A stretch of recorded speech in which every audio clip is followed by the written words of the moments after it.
I have secured a good package job in a Maharatna PSU from first day Delhi campus. Hello everyone, welcome to Study Work. সবার প্রথমেই বলো তোমরা সবাই কেমন আছো?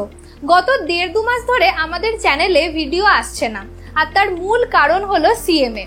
তোমরা সবাই জানো যে ডিসেম্বর 2024-এ আমি সিএমএ ফাইনাল এক্সাম দিয়েছিলাম, আর কিছুদিন আগে অর্থাৎ ফেব্রুয়ারির 11 তারিখে আমাদের সিএমএ ফাইনালের রেজাল্ট আউট হয়েছে। এবং যারা কমিউনিটি পোস্ট রেগুলারলি ফলো করো তারা তো জানবেই যে আমি এই টার্মে সিএমএ কোয়ালিফাই করেছি। এবং তারপর থেকে তোমরা অনেকে আমাকে কমেন্ট করে জানিয়েছো যে আমার সিএমএ জার্নি নিয়ে একদম বিস্তারিত আলোচনা করতে। আর তোমাদের সবাইকেই আমি বলেছি যে অবশ্যই আমার সিএমএ জার্নি কিরকম ছিল, প্রতিটা স্টেপ আমি তোমাদের সাথে আলোচনা করব, আমি কিভাবে সিএমএ তে এলাম, এবং যে কোয়েশ্চেনটা সবার মনে থাকে যে সিএমএ করে কি আদৌ সাকসেসফুল হওয়া যায়, সবকিছু আজকের ভিডিওতে শেয়ার করব। আর রেজাল্ট বেরিয়ে যাওয়ার পরে তোমরা সবাই জানো যে ক্যাম্পাস প্লেসমেন্টের একটা ব্যাপার থাকে, তার জন্য আমি রেগুলারলি চ্যানেলে ভিডিও দিতে পারিনি। রিসেন্টলি আমার ক্যাম্পাস প্লেসমেন্ট কমপ্লিট হয়েছে এবং তোমরা সবাই শুনলে হয়তো খুশি হবে, আমি ক্যাম্পাস প্লেসমেন্ট থেকে একটা খুব ভালো পিএসইউ মহারত্না পিএসইউতে জব সিকিউর করতে পেরেছি। সমস্ত কিছু আজকের ভিডিওতে শেয়ার করব। বেসিক্যালি আজকের যে ভিডিওটা হবে সেটা পুরোপুরি হলো আমার সিএমএ এর রেজাল্ট। এবং তোমরা সবাই জানো যে আমি সিএমএ তে অল ইন্ডিয়া র্যাঙ্ক 9 সিকিউর করেছি। তাই কিভাবে আমি সিএমএ জার্নি স্টার্ট করেছিলাম এবং কিভাবে অল ইন্ডিয়া র্যাঙ্ক 9-এ গিয়ে কমপ্লিট করেছি, পুরো সমস্ত কিছু বিস্তারিত আলোচনা করব আজকের এই ভিডিওতে। আশা করছি যারা এখন সিএমএ করছো বা সিএমএ করবে বলে ভাবছো তাদের জন্য এই ভিডিওটা খুবই ইন্সপিরেশনাল ভিডিও হবে এবং তোমরা এই ভিডিও থেকে ক্লিয়ারলি জানতে পারবে যে সিএমএ করে অ্যাকচুয়ালি ফিউচার কতটা ব্রাইট হতে পারে। তো চলো এবার ভিডিও স্টার্ট করি। সবার প্রথমে একদম শুরু থেকে শুরু করা যাক। আমি সিএমএ কখন স্টার্ট করেছিলাম? আমি সিএমএ স্টার্ট করেছিলাম আমার গ্র্যাজুয়েশন কমপ্লিট হওয়ার পরে। আমার গ্র্যাজুয়েশন কমপ্লিট হয়েছে 2021 সালের অগাস্ট মাসে এবং আমি গ্র্যাজুয়েশনের রেজাল্ট বেরোনোর পরে সিএমএ তে গিয়ে রেজিস্ট্রেশন নিয়েছিলাম। অর্থাৎ সেপ্টেম্বর 2021-এ আমি সিএমএ ইন্টারের জন্য রেজিস্ট্রেশন নিয়েছি। রেজিস্ট্রেশন নেওয়ার পরে যথারীতি আমি পড়া শুরু করি, কিন্তু প্রথম 2-3 মাস আমি খুব একটা ফোকাস ছিলাম না। আমি সেই জন্য টার্গেটই সেট করতে পারিনি যে কোন টার্মে গিয়ে আমি পরীক্ষাটা দেব। অর্থাৎ আমি তোমাদের পুরোপুরি টাইম লাইনটা বলছি যাতে তোমাদের বুঝতে সুবিধা হয়। আমি সেপ্টেম্বর 2021-এ সিএমএ এর জন্য রেজিস্ট্রেশন নিয়েছি। এরপরে আমি অফলাইন একটা কোচিং এ ভর্তি হই এবং সেখান থেকে আমার আইডিয়া আসে যে সিএমএ বোথ গ্রুপ দেওয়া অনেকটা টাফ হয়ে যাবে। আমি সবসময় ইন্টারের জন্য সিঙ্গেল গ্রুপ করে টার্গেট করি যে আমি সিঙ্গেল গ্রুপে অ্যাটেম্প করব। যারা জানো না তাদের বলে দিই যে সিএমএ ইন্টারে দুটো গ্রুপ হয়, গ্রুপ 1-এর 4টে সাবজেক্ট, গ্রুপ 2-এর 4টে সাবজেক্ট। তো কেউ চাইলে দুটো গ্রুপ একসাথেও বসে দিতে পারে এবং কেউ চাইলে দুটো গ্রুপ আলাদাভাবেও দিতে পারে। তো আমি সিএমএ ইন্টারটা পুরোপুরি ফার্স্ট গ্রুপ এবং সেকেন্ড গ্রুপ আলাদাভাবে দিয়েছিলাম। তো আমি প্রথম জুন 2022-এ সিএমএ ইন্টার গ্রুপ 1-এর জন্য অ্যাপিয়ার করি এবং এখানে 4টে সাবজেক্ট ছিল। জুনের রেজাল্ট বেরিয়েছিল আই থিঙ্ক জুন 2022-এর অগাস্ট সেপ্টেম্বর মাস করে, আমি যেখানে ফার্স্ট অ্যাটেম্পটে সিএমএ ইন্টার গ্রুপ 1 পাস করি। এবং আমার টার্গেট ছিল যে আমি কোনো রকম সময় নষ্ট না করে ডিসেম্বর 2022-এ গ্রুপ 2টার জন্য অ্যাপিয়ার করব। কারণ অলরেডি যেমনটা তোমাদের বললাম যে সেপ্টেম্বর 2021-এ রেজিস্ট্রেশন নেওয়ার পরে আমি খুব একটা ফোকাস ছিলাম না, সেই জন্য আমি ডিসেম্বর 2021-এ কোনো ধরনের এক্সাম দিতে পারিনি বা আমি সেইভাবে প্রিপারেশন শুরু করিনি। আমি কিন্তু অ্যাকচুয়ালি প্রিপারেশন শুরু করেছি, পড়ার মতো করে পড়া শুরু করেছি হচ্ছে জানুয়ারি 2022 থেকে। সেই জন্য আমায় যদি জিজ্ঞাসা করে যে সিএমএ আমি কবে থেকে করছি, তো আমি সবসময় বলি জানুয়ারি 2022 থেকে। তার কারণ তার আগে আমি একদমই পড়িনি, শুধুমাত্র রেজিস্ট্রেশন নেওয়াই ছিল। জানুয়ারি 2022 থেকে আমি গ্রুপ 1-এর জন্য পড়া শুরু করি। মোটামুটি অফলাইনে পড়তে যেতাম এবং পুরো বিষয়টা সেলফ স্টাডির মাধ্যমেই কভার করি। সেটা হলো জানুয়ারি 2022 থেকে জুন 2022-এর মধ্যে এই 5-6 মাসে গ্রুপ 1 কমপ্লিট করি এবং জুন 2022-এ আমার গ্রুপ 1 পাস হয়ে যায়। তারপরে আমি কিছুদিন সময় ছিল, কিছুদিন একটু এদিক ওদিক করে আবার পড়াতে ফোকাস হই। তার কারণ গ্রুপ 2-এর জন্য যখন তুমি জুন 2022-এ গ্রুপ 1 দেওয়ার পরে আবার ডিসেম্বর 2022-এ গ্রুপ 2 দিতে যাচ্ছ, তোমার হাতে কিন্তু 3 থেকে 4 মাসই সময় থাকবে, তার বেশি সময় থাকবে না। আর যারা সিএমএ পড়ছো তারা তো জানোই যে গ্রুপ 2 গ্রুপ 1-এর থেকে তুলনামূলক সহজ হয়। তাই আমিও পেরেছিলাম যে 3-4 মাসে খুব ভালোভাবে গ্রুপ 2টাকে কমপ্লিট করতে এবং গ্রুপ 2 পরীক্ষায় আমি অ্যাপিয়ার করি হচ্ছে ডিসেম্বর 2022-এ। আর গ্রুপ 2তেও আমি অফলাইন পড়তে যেতাম এবং তার সাথে কিছু থিওরি সাবজেক্টের জন্য আমি অনলাইন ক্লাসও কিনেছিলাম। আমি কোথা থেকে কি ক্লাস কিনেছিলাম সেটার জন্য আমি সেপারেট একটা ভিডিও বানাবো, এই ভিডিওতে আমি সেই বিষয়ে যাচ্ছি না। তারপরে আমি ডিসেম্বর 2022-এ গ্রুপ 2 এর জন্য অ্যাপিয়ার করি এবং আমাদের রেজাল্ট বেরিয়েছিল, আমার মনে আছে ডিসেম্বর 2022-এ রেজাল্ট বেরিয়েছিল মার্চ মাসের 21 মার্চ রেজাল্ট বেরিয়েছিল এবং যেখানে আমি 3টে পেপারে এক্সামশন নিয়ে পাশ করি। অর্থাৎ সিএমএ ইন্টারের পুরো জার্নিতে 8টা পেপারের মধ্যে আমার 5টা পেপারে এক্সামশন ছিল। এক্সামশন মানে হলো যারা 60-এর উপরে নাম্বার পায় সেই সমস্ত পেপারগুলোকে বলা হয় এক্সামশন পাওয়া। তো আমি এরকম 5খানা পেপারে এক্সামশন পেয়েছিলাম আর আমার মানে খুবই ভালো লেগেছিল যে ইন্টারে আমি একবারে পাশ করে গেছি, কারণ সিএমএতে এন্টার হওয়ার পরে আইডিয়া এটাই ছিল যে প্রথমবারে পাশ করতে পারলেই হবে। অনেক সময় দেখবে আমরা যাদের দেখে ভর্তি হই বা আমাদের চারপাশে সবার দেখে আমাদের মনে হয় যে এই সব কোর্সগুলোতে একবারে পাশ করা যায় না। অনেকেই বলে ফার্স্ট অ্যাটেম্পটে পাস তো করাই যায় না, সিএ বলো বা সিএমএ বলো সবাই কিন্তু সেম কথাই বলবে, কিন্তু আমার মনে হয়েছিল যে না, একবারেই পাস করতে হবে, আর কোনো সেকেন্ড অপশন নেই। তো আমি সেই জন্য ভালোভাবে 4টে করে পেপার পড়েছিলাম, পড়ে একবারে পাস করেছিলাম সিএমএ ইন্টার ডিসেম্বর 2022-এ। কিন্তু এর মাঝে আরো একটা জিনিস ঘটেছিল, সেটা হলো আমি যখন ইন্টারের গ্রুপ 1 পাস করেছিলাম তখন আমারই একটা বন্ধু, সে গ্রুপ 1 এবং গ্রুপ 2 একই সাথে দিয়ে জুন 2022-এ পুরো ইন্টারটাই কমপ্লিট করে ফেলেছিল। অর্থাৎ আমার সাথেই রেজিস্ট্রেশন নেওয়া, আমার সাথেই গ্র্যাজুয়েশন পাস করা সমস্ত কিছু, এবং সে 1 সিটিংয়ে বসে জুন 2022-এ পুরো ইন্টার কমপ্লিট। তখন আমার শুধুমাত্র একটা গ্রুপ কমপ্লিট হয়েছে, 2টো গ্রুপ এখনো হয়নি, সেকেন্ড গ্রুপটা এখনো বাকি, এবং সে র্যাঙ্কও করেছিল। তো আমার কোথাও একটা মনে হয়েছিল যে নাম্বার তো আমিও ভালো পেয়েছি, আমারও অ্যাবাভ 60% 65% নাম্বার ছিল 2টো গ্রুপেই। তো আমারও মনে হয়েছে কোথাও নাম্বার তো বেশি পেয়েছি, কিন্তু হয়তো 2টো গ্রুপ একসাথে দিলে আমারও র্যাঙ্ক হতে পারতো। তো আমি তখন সেই রিস্কটা নিতে চাইনি 2টো গ্রুপ একসাথে দেওয়ার, কারণ অনেকেই বলেছিল যে 2টো গ্রুপ একসাথে পারা যায় না, 8টা পেপার পর 8 দিন পরীক্ষা দিতে যেতে হয়, সেই স্ট্রাগলটা করা যায় না। তো এরকম আমি খুব একটা ভয় পেয়ে কিন্তু ইন্টারের 2টো গ্রুপ একসাথে দিইনি। তো সেই দিনই কোনো একটা ভাবে মনে হয়েছিল যে ঠিক আছে, ইন্টারটা এইভাবে হয়েছে হোক, ফাইনাল আমি যখন বসবো আমার যত কষ্টই হোক আমি 2টো গ্রুপ একসাথে পরীক্ষা দেব। এবং আমার মাথার মধ্যে ছিল, কাউকে কখনো বলিনি যে আমার র্যাঙ্ক দরকার, কিন্তু আমার নিজের মাথার মধ্যে ছিল ওই বন্ধুটাকে দেখে যে আমিও ফাইনাল বোথ গ্রুপ দেব এবং একটা র্যাঙ্কও সিকিউর করব। তো এরপরে আস্তে আস্তে এই মাইন্ডসেটটা ইন্টার কমপ্লিট করার আগে থেকেই শুরু হয়েছিল, গ্রুপ 1 কমপ্লিট করার পর থেকে। তারপরে এবার আমি ডিসেম্বর 2022-এ গ্রুপ 2 কমপ্লিট করি। যেমন বললাম 21শে মার্চ আমাদের ইন্টারের গ্রুপ 2 এর রেজাল্ট বেরিয়েছিল, তো আমি স্বভাবতই পাস করে যাই। এরপরে হচ্ছে আর্টিকেলশিপ, আরও একটা চ্যালেঞ্জিং পিরিয়ড, যেটা তোমরা সবাই জানো 15 মাসের একটা আর্টিকেলশিপ করতে হয়। তো আমি চাইনি যে ইন্টারের রেজাল্ট বেরোনোর পরে কোনো সময় নষ্ট হোক, সেই জন্য আমি একটা সিএ ফার্মে জয়েন করি। সিএ ফার্মে আমি জয়েন করি এপ্রিলের প্রথম সপ্তাহ থেকে, একদম 1 এপ্রিল থেকে আমি সিএ ফার্মে জয়েন করে যাই, যেহেতু আমি সময় নষ্ট করতে চাইনি। কিন্তু আমার সবসময় মাথায় ছিল যে আমি সিএ ফার্ম থেকে আমার আর্টিকেলশিপ করব না, আমি ইন্ডাস্ট্রিয়াল ট্রেনিং করব, অর্থাৎ কোনো অর্গানাইজেশনে আমি জয়েন করব।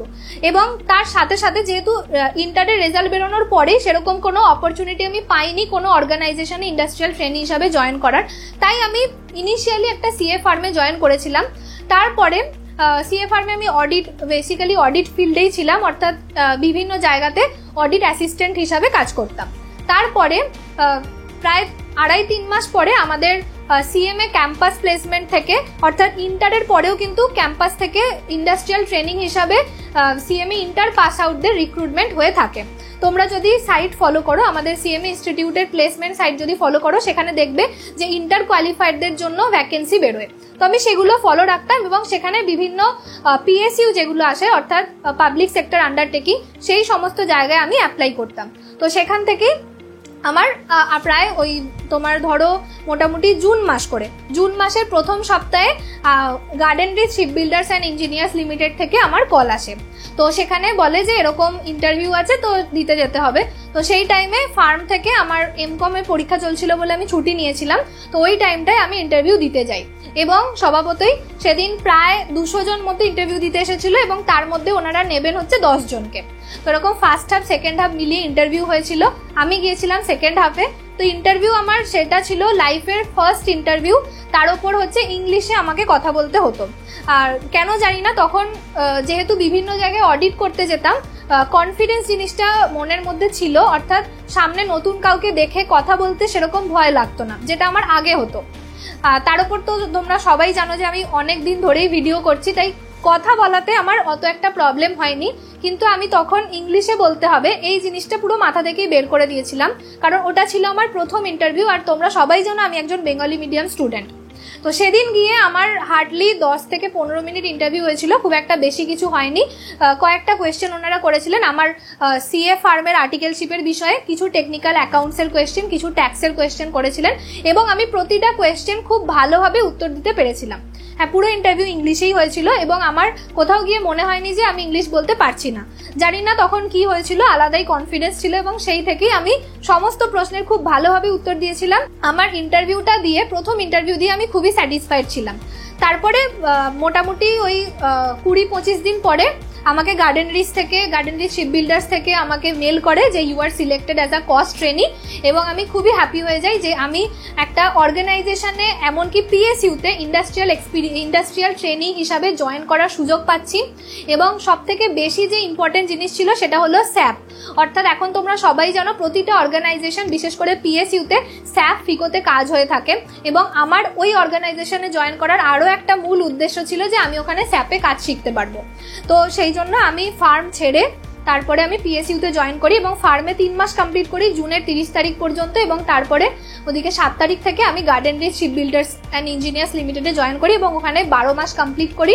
15 মাস কমপ্লিট করার পরে, 15 মাস আমার কমপ্লিট হয় হচ্ছে জুলাই মাসে, ঠিক আছে, জুলাই মাসে আমার 15 মাস কমপ্লিট হয়। এবং আমার আইডিয়াই ছিল যে, আরো একটা কথা বলে দিই, গার্ডেন রিচ শিপ বিল্ডার্সে 3 বছরের জন্য ট্রেনিদের নেওয়া হয়ে থাকে, কিন্তু আমার মনে হয়েছিল যে আমি তো 3 বছর এখানে করব না ট্রেনি হিসাবে, আমার শুধুমাত্র দরকার হলো 15 মাসের আর্টিকেলশিপ পিরিয়ডটাকে কমপ্লিট করা, এবং ওই 15 মাসে বা ওই 12 মাসে আমি যতটা শিখতে পারবো that is enough for getting a job from the campus placement. তো আমি এই মেন্টালিটি নিয়েই ছিলাম, এবং 12 মাস কমপ্লিট করার পরে আমি আর সেভাবে কন্টিনিউ করতে চাইনি। আমি তারপরে গার্ডেন রিচ শিপ বিল্ডার্স থেকে আমার আর্টিকেলশিপ কমপ্লিট করার পরে রেজিগনেশন দিই, এবং জুলাই মাসে রেজিগনেশন দিই। তারপরে আমি ভাবি যে আমি ডিসেম্বর 2024-এ ফাইনাল এক্সামে বসবো, তার কারণ আমার প্রথম থেকেই মেন্টালিটি ছিল আমি বোথ গ্রুপ দেবো। ইন্টার পাস করার পরে আর একটা দিনও আমি ভাবিনি যে আমি সিঙ্গেল গ্রুপে বসবো। আমি সবসময় ভেবেছি আমার যত কষ্টই হোক, যত যাই ইচ্ছা করতে হোক, আমি 8টা পেপার একসাথেই দেবো, এবং প্রথমে আমার টার্গেট ছিল জুন 2024-এ পরীক্ষায় বসা, কিন্তু যেহেতু সেই টাইমে আমার আর্টিকেলশিপটা কমপ্লিট হতো, বা আমি চাইলেও ওই টাইমে পরীক্ষা দিতে পারতাম, কিন্তু আমি গ্যাপ পেতাম না সেলফ স্টাডি করার জন্য। তো সেই জন্য আমি জুলাই 2024 পর্যন্ত আর্টিকেলশিপ কমপ্লিট করে একটা মোটামুটি 4.5 বা 5 মাসের একটা গ্যাপ নিই, এবং আমি ডিসেম্বর 2024-এ ফাইনাল বোথ গ্রুপ অ্যাপিয়ার করি। এখানে আরো একটা কথা বলে দিই, আর্টিকেলশিপ যে পিরিয়ডটা থাকে এটা কিন্তু একজন সিএমএ অ্যাসপিরেন্ট বা সিএ অ্যাসপিরেন্টের কাছে খুবই চ্যালেঞ্জিং একটা পিরিয়ড। তার কারণ এই টাইমটায় তুমি ফার্মেই কাজ করো বা কোনো অর্গানাইজেশনে কাজ করো, তোমাকে 8 থেকে 12 ঘন্টা পর্যন্ত বাইরে কাটাতে হবে, তারপরে বাড়ি এসে প্রতিদিন কিন্তু 5 থেকে 6 ঘন্টা করে পড়তে হবে, সেটা তুমি ক্লাসই দেখো বা সেলফ স্টাডি করো বা যাই করো, এটা তোমাকে করতেই হবে। এবং এটা কিন্তু কোনো 1 বা 2 দিনের ব্যাপার নয়, এটা তোমাকে টানা 15 থেকে 16 মাস তোমাকে এটা কন্টিনিউ করতে হবে। কন্টিনিউ তুমি যদি এই জিনিসটা করতে পারো, অর্থাৎ প্রতিদিন অফিস থেকে ফিরে 5 থেকে 6 ঘন্টা তোমাকে পড়তে হবেই, যদি এটা করতে পারো তবেই কিন্তু তোমার কাছে বাকি যে সময়টা থাকবে সেই সময়টাতে তুমি রিভাইজ করতে পারবে, ভালোভাবে ইউটিলাইজ করতে পারবে। আমার একটাই টার্গেট ছিল যে আমি 15 মাস যতদিন আর্টিকেলশিপ করব, ওই পিরিয়ডের মধ্যে যেন আমার ক্লাসেস অফ 8 পেপার্স, 8টা পেপারের ক্লাস যেন কমপ্লিট হয়ে যায়। আমি যেদিন থেকে বাড়িতে একা সেলফ স্টাডি করা স্টার্ট করব, সেদিন থেকে যেন আমাকে কোনো ক্লাস না দেখতে হয়। রিভিশন ক্লাস দেখতাম অবশ্যই, রিভিশন ক্লাস আলাদা, কিন্তু নর্মাল যে ক্লাস যেগুলো আমি পারচেস করেছিলাম। আর একটা কথা বলে দিই, ফাইনাল আমি পুরোটাই অনলাইন থেকে 2টো সাবজেক্ট আমি সেলফ স্টাডি করেছি, বাকি 6টা পেপার বিভিন্ন ফ্যাকাল্টির ক্লাস আমি পারচেস করেছিলাম। যে সাবজেক্টের যিনি ভালো, অনেকে আমাকে লিঙ্কডইন এবং কমেন্টে মেসেজও করেছো, আমি তাদেরকে রিপ্লাইও দিয়েছি যে কাদের থেকে আমি ক্লাস পারচেস করেছিলাম, এবং এই নিয়ে আমি ভিডিও অবশ্যই একটা বানাবো। তো এইভাবে আমি 15 মাস আমার যখন কমপ্লিট হয়, তার আগে আমি সমস্ত পেপারের 8টা পেপারের বা 6টা পেপারেরই পুরো ক্লাস আমি কমপ্লিট করে ফেলেছিলাম। তারপরে আমি যেদিন আমার আর্টিকেলশিপ শেষ হলো তার পরের দিন থেকে not even a single day আমি আমার বাড়ি থেকে বেরিয়েছি, কারণ আমার মনে হয়েছিল যে আমি যদি ফাইনাল বোথ গ্রুপ দিয়ে একটা ভালো র্যাঙ্ক করতে চাই তাহলে আমাকে ফুললি এই সেলফ স্টাডিটা করতে হবে। আমি যা যা এতদিন ক্লাস দেখেছি সমস্ত ক্লাসকে আমায় 3বার হলেও রিভিশন করতে হবে প্রতিটা পেপারকে। আর 8টা পেপারকে A to Z 3বার রিভিশন করার জন্য কিন্তু সারা দিনই বাড়িতে বসে থাকতে হয়, কারণ কোনো ফ্যামিলি ফাংশন বলো, পুজো বলো, সেই টাইমে পুজো ছিল, আমি একদিনও দুর্গাপুজোয় বেরোইনি, একদিন শুধুমাত্র অষ্টমীর দিন সন্ধেবেলা কি মনে হলো 2 ঘন্টার জন্য শুধুমাত্র বেরিয়েছিলাম মায়ের মুখটা দেখবো বলে। আর আদারওয়াইজ আমি একদিনও এই বছর লাইফে ফার্স্ট টাইম আমি একদিনও বেরোইনি বাড়ি থেকে। বাড়ির সামনে মাইক বাজছে কিন্তু তা সত্ত্বেও আমার যেটা কাজ আমাকে করতে হচ্ছে, তার কারণ আমি যদি সেদিন না করি পরে সেটা জমে যাবে আর আমি কোনোভাবেই সেটাকে কমপ্লিট করতে পারবো না। আর তোমরা সবাই জানো যারা বোথ গ্রুপ দিয়েছো বা দেবে, যতবারই আমরা পড়ি মনে হয় যেন ভুলে গেছি। তো multiple time revision is very necessary. তো সেই জন্য আমাকে 3বার রিভিশন করতেই হতো। আমি যেদিন আর্টিকেলশিপ থেকে বেরিয়ে আসি তারপরে আমি বসে একটা চার্ট বানাই যে কিভাবে এবার আমি আমার আগামী 4.5 বা 5 মাসকে প্ল্যান করব, কারণ প্ল্যানিং ইজ ভেরি ইম্পর্টেন্ট। আমি ওই টাইমটাতে আমার ওই 4.5 মাসকে 3টে পার্টে ভাগ করি। প্রথমে আমার কাছে 80 দিন মতো সময় ছিল, সেই 80 দিনে আমি প্রথমবার রিভিশন করি। মানে ধরো 1 বছর আগে কোনো একটা ক্লাস দেখা কমপ্লিট হয়ে গেছে, সেটাকে রিভিশন করা তো যায় না, সেটাকে তোমায় প্রথমবারই যেন তুমি পড়ছো এরকম মনে হয়। ওই 80 দিনের যে পিরিয়ডটা ছিল ওটা ছিল আমার কাছে ফার্স্ট টাইম পড়া, তার কারণ অলরেডি ক্লাস তো আমি দেখে ফেলেছি, একবার করে হয়তো পড়েছি বা অঙ্ক সলভ করেছি, কিন্তু সেভাবে ওইগুলো মনে থাকে না। তুমি যখন প্রথম সেলফ স্টাডিটা স্টার্ট করবে সেটাই হচ্ছে তোমার অ্যাকচুয়ালি পড়া স্টার্ট হচ্ছে। তো সেইভাবে আমি প্রথম 80 দিনটা রেডি করি, তারপরে এভাবে আরও কিছুটা সময় কম রেখে 40 দিন এবং তারপরে আবার 15 দিন এইরকম ভাবে আমি ভাগ করেছিলাম আমার পুরো 4.5 বা 5 মাসটাকে। ঠিক আছে, এই টাইমটাতে বারবারই মনে হয়েছে যে না হচ্ছে না, কিভাবে আমি বোথ গ্রুপ দেবো, আমি সব ভুলে যাচ্ছি, কিভাবে 8টা পেপারের প্রতিটা দিন পর 8খানা পেপার। তোমরা জানো যে সিএতে একদিন করে হলেও ছুটি দেয়, আমাদের সিএমএতে কোনো গ্যাপ থাকে না, 8 দিন পর পরীক্ষা দিতে যাওয়া, কিভাবে আমি মনে রাখবো, সেই লাস্ট ডে রিভিশন আমি কিভাবে করব। বারবার মনে হয়েছে যে হবে না, এইভাবে হচ্ছে না। অনেকবার এটাও মনে হচ্ছে যে তাহলে আমি টার্মটাকে ডিলে করে দিই, কারণ প্রথম থেকেই আমার মাথায় ছিল আমি তো বোথ গ্রুপ তো আমি দেবই, আমি সিঙ্গেল গ্রুপ দেবো না, টার্মটা ডিলে করে জুন 2025 করে দিই। কিন্তু তারপরে মনে হলো যে না, আমাকে এই টার্মেই করতে হবে, জুন 2024-এই। তো আমি একদম শেষ দিন পর্যন্ত একইভাবে পড়ে গেছি এবং আলটিমেটলি গিয়ে পরীক্ষার আগের যে দিনগুলো হয় সেই পরীক্ষার আগের দিনের জন্য আমি একটা চার্ট বানিয়েছিলাম, যেটা হচ্ছে প্রতিটা সাবজেক্টের জন্য কোন কোন জিনিসগুলো আমাকে দেখতে হবে সেই সমস্ত জিনিসগুলো আমি লিখে রেখেছিলাম, যে অ্যাকাউন্টসের এই কোয়েশ্চেনগুলোই আমি দেখব বা এই ইন্ডেক্সগুলোই আমি রিভিশন করব, বা আমার এসএফএম এর এই পোর্শনগুলোই লাগবে, এই কোয়েশ্চেনগুলোই আমি দেখে যাব। তার কারণ অলরেডি তার আগে 3বার রিভিশন হয়ে গেছে আমার। তো এইভাবে আমি বানিয়ে নিয়েছিলাম যাতে সেই দিন না কোনো সময় নষ্ট হয়। কিন্তু রিয়েলিটিতে কি হলো, সেই দিন দাঁড়িয়ে আমি আমার 50% সিলেবাসও কমপ্লিট করতে পারিনি, দেখে উঠতে পারিনি, কারণ এতটাই সময় কম থাকে। আমাদের এক্সাম শেষ হতো, ফার্স্ট হাফে এক্সাম থাকতো 10টা থেকে 1টা পর্যন্ত, তারপরে আমি বাড়ি আসতাম ধরো 2টোর সময়, 2টো থেকে 4টে পর্যন্ত আমি ঘুমোতাম, 4:30 থেকে পড়তে বসতাম, 4:30 থেকে রাত্রি 3টে 3:30 অবধি পড়তাম, আরও 1-1.5 ঘন্টা শুতাম, তারপরে আবার পরের দিন উঠে আরেকটু রিভিশন করে আবার ওই 8টার সময় আমি রেডি হতে চলে যেতাম। তো এটাই ছিল পুরো 8 দিনের রুটিন। সেভাবে না তো ঘুম ছিল, না তো খাওয়া ছিল, কিছুই ছিল না। কিন্তু এমনকি 100% সিলেবাস তো ওই টাইমে কমপ্লিট করা যায় না, 50% সিলেবাসও কমপ্লিট করা যায় না। তো এইটা হচ্ছে মানে পুরো ওই 8টা দিনের স্ট্রাগল। আর যারা বোথ গ্রুপ দিয়েছো বা দেবে তাদের সবাইকে এই জিনিসটা ফেস করতে হয়েছে বা ফেস করতে হবে। তো এই সমস্ত কিছু হয়ে আমাদের এক্সাম শুরু হয়েছিল 10 ডিসেম্বর থেকে এবং শেষ হয়েছিল 17 ডিসেম্বর, 8টা দিন পর 17 ডিসেম্বর 2024 এক্সাম শেষ হয়। এক্সাম খুবই ভালো হয়েছিল, ইন্টারের থেকে ফাইনালের এক্সাম আমার খুবই ভালো গেছে, প্রতিটা পেপার খুব ভালো এক্সাম হয়েছিল। তারপরে একটু রিল্যাক্সেশন পিরিয়ড, যেহেতু সেরকম কিছু করার ছিল না, তো একটু কয়েকদিন ঘুরে ফিরে আবার মাথায় এলো যে পাস তো আমি করে যাব, কারণ এই কনফিডেন্সটা আমার মধ্যে ছিল যে এক্সাম ভালো হয়েছে, পাস তো আমি করে যাব, কারণ ইন্টারেও আমি ভেবেছিলাম পাস তো করে যাব। কিন্তু আমার ফাইনালে সত্যি কথা বলতে পাসের চিন্তা ছিল না, আমার চিন্তা ছিল র্যাঙ্কের। তো এবং আমি একটা ভালো র্যাঙ্ক সিকিউর করতে চেয়েছিলাম।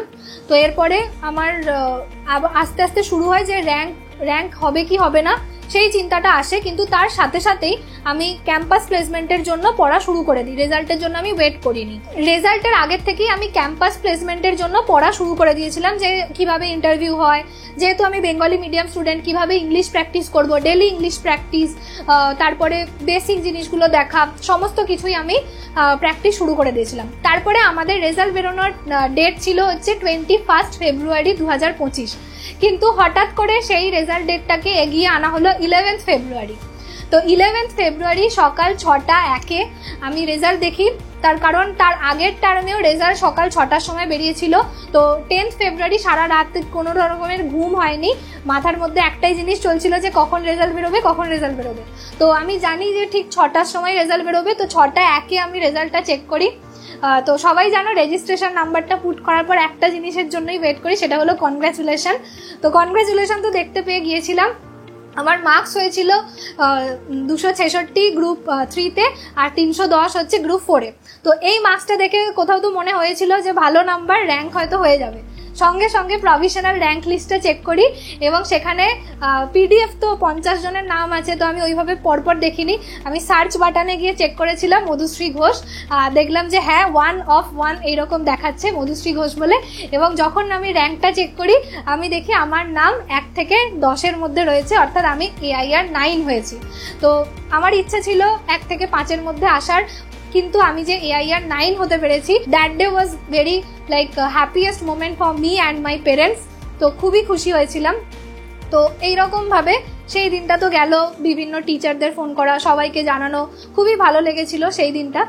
কিন্তু তারপরে কিছুদিন পর থেকেই মনে হওয়া শুরু হলো যে র্যাঙ্ক তো হয়ে গেছে, এর পরে কি হবে? কারণ র্যাঙ্কটা হয়েছে ঠিক আছে, একাডেমিক একটা ভালো অ্যাচিভমেন্ট ঠিক আছে, কিন্তু আলটিমেট অ্যাচিভমেন্ট তো একটা ভালো ক্যাম্পাস প্লেসমেন্টে জব সিকিউর করা বা তুমি কোন জায়গায় পৌঁছচ্ছ সেটা। তো সেটার জন্য এবার র্যাঙ্ক হয়ে গেছে, তা সত্ত্বেও আমার মনের মধ্যে সেই ভয়টা ছিল যে আমি কি ভালোভাবে পারবো ক্যাম্পাস প্লেসমেন্টে জব সিকিউর করতে। তো সেই জন্য এবার ফুল টাইম আমি সেইটার পিছনে দিয়ে দিয়েছিলাম যে কিভাবে নিজেকে আরও বেশি করে ইমপ্রুভ করব, কিভাবে আরও বেশি ভালোভাবে ইংলিশ বলা প্র্যাকটিস, বিশেষ করে টেকনিক্যাল নলেজ আমাদের যেটা বেশি ইম্পর্টেন্ট আমাদের ফিল্ডের ক্ষেত্রে। কারণ আমরা কোথাও কাজ পেলে সেখানে আমাদের ল্যাঙ্গুয়েজটা ম্যাটার করবে না, আমাদের কাজটাই ম্যাটার করবে, আমাদের আলটিমেটলি সব জায়গায় গিয়ে টেকনিক্যাল নলেজটাই ম্যাটার করে। তো সেগুলোকে ভালোভাবে দেখা, কারণ অলরেডি ইন্টার বা গ্র্যাজুয়েশনে যেগুলো পড়েছি অলরেডি সেগুলো মানে অর্ধেক ভুলে গেছি, তো সেগুলো ভালোভাবে দেখে নেওয়া, এই সমস্ত কিছু করে তারপরে এলো হচ্ছে ক্যাম্পাসের ডেট। তো ক্যাম্পাস নিয়ে অবশ্যই একটা আলাদা ভিডিও করব। তো আমি তোমাদের হালকা করে জানিয়ে রাখছি, যারা মোহিত আগরওয়াল স্যারের চ্যানেলের ভিডিওটা দেখেছো, আমি কমিউনিটি পোস্ট করেছিলাম, তারা তো জানোই যে I have secured a good package job in a Maharatna PSU from first day daily campus, এবং সেখান থেকে আমি 21 লাখ পার অ্যানামের একটি প্যাকেজের মহারত্ন PSU-তে জব সিকিউর করেছি। কোম্পানির নামটা আমি এখন ডিসক্লোজ করতে পারবো না ইনস্টিটিউটের কিছু গাইডলাইনের জন্য, কিন্তু অবশ্যই তোমরা পরে জানতে পারবে যে আমি কোন কোম্পানিতে জব পেয়েছি। তো আমি তোমাদের এখন জাস্ট এইটুকুই হিন্ট দিয়ে রাখলাম যে yes I have secured a job from first day campus. তো অনেকেই তোমরা ভাবো যে CMA করে কি হবে, অ্যাকচুয়ালি গ্রেট ফিউচার রয়েছে কি? তো আমি বলবো যে ইয়েস আমি করতে পেরেছি। তো তোমরাও যারা এখন CMA করছো বা করবে বলে ভাবছো, তোমরা সবাই কিন্তু এই জায়গাটায় পৌঁছতে পারবে। এবং আমি একজন অর্ডিনারি সত্যি বেঙ্গলি মিডিয়াম স্টুডেন্ট, যেখানে আমাকে পুরোপুরি নতুনভাবে ইংলিশ বলা এই সমস্ত কিছু শিখতে হয়েছে, নিজেকে আরও বেশি ইমপ্রুভ করতে হয়েছে, কারণ আমি বেসিক্যালি একটা ইন্ট্রোভার্ট মেয়ে। তো সেখান থেকে ওই সমস্ত জিনিসগুলোকে অ্যাডাপ্ট করা, সবার সাথে কথা বলা, এটার মধ্যে কিন্তু আমাদের একটা ট্রেনিংয়েরও ভূমিকা রয়েছে। তো তোমরা হয়তো অনেকেই জানো যে CMA কমপ্লিট করার পরে ক্যাম্পাস প্লেসমেন্টের আগে একটা ট্রেনিং হয়, যেটাকে বলে প্রি প্লেসমেন্ট ওরিয়েন্টেশন প্রোগ্রাম। সেই প্রোগ্রামটাও কিন্তু খুবই হেল্প করেছে কনফিডেন্স বিল্ড করতে, কারণ ওখানে আমাদের 12 দিনের একটা প্যাকড ট্রেনিং হয়, 8 ঘন্টা ধরে চলে সেই ট্রেনিং, খুবই মজা হয়। সেখানে নতুন বন্ধুদের সাথে পরিচয় হয়, অনেক ধরনের অ্যাক্টিভিটি হয়, খুব এঙ্গেজিং থাকে প্রতিটা সেশন, এবং সেই সমস্ত কিছু মিলিয়ে একটা কনফিডেন্স গড়ে তুলতে অনেক বেশি সাহায্য করেছে, এবং যেটা আলটিমেটলি কিন্তু ক্যাম্পাস প্লেসমেন্টের দিন আমাকে অনেক বেশি সাহায্য করেছে। তো তোমরা অনেকেই জানতে চেয়েছিলে আমার সিএমএ জার্নি। তো আমি একদম সিএমএ যেখান থেকে স্টার্ট করেছিলাম আর যেখানে এসে শেষ করেছি সমস্ত কিছু তোমাদের সাথে শেয়ার করলাম। এরপরে সিএমএ এর আমি ক্লাস কোথা থেকে নিয়েছিলাম, কিভাবে পড়েছি, আমার রিভিশন স্ট্র্যাটেজি কী ছিল, আমার স্ট্র্যাটেজি কী ছিল সিএমএ ইন্টার এবং ফাইনাল ফার্স্ট অ্যাটেম্পটে পাস করা এবং র্যাঙ্ক করার, সমস্ত কিছু আস্তে আস্তে ভিডিওতে আসবে। এবং তার সাথে আমার ক্যাম্পাস প্লেসমেন্টের যে এক্সপিরিয়েন্স, সেখানে কিভাবে আমি জব সিকিউর করেছি, সমস্ত কিছু তোমাদের সাথে শেয়ার করব। তো অবশ্যই চ্যানেলের সাথে যুক্ত থেকো, চ্যানেলটিকে সাবস্ক্রাইব করে রেখো। দেখা হচ্ছে আমার নেক্সট ভিডিওতে। বাই।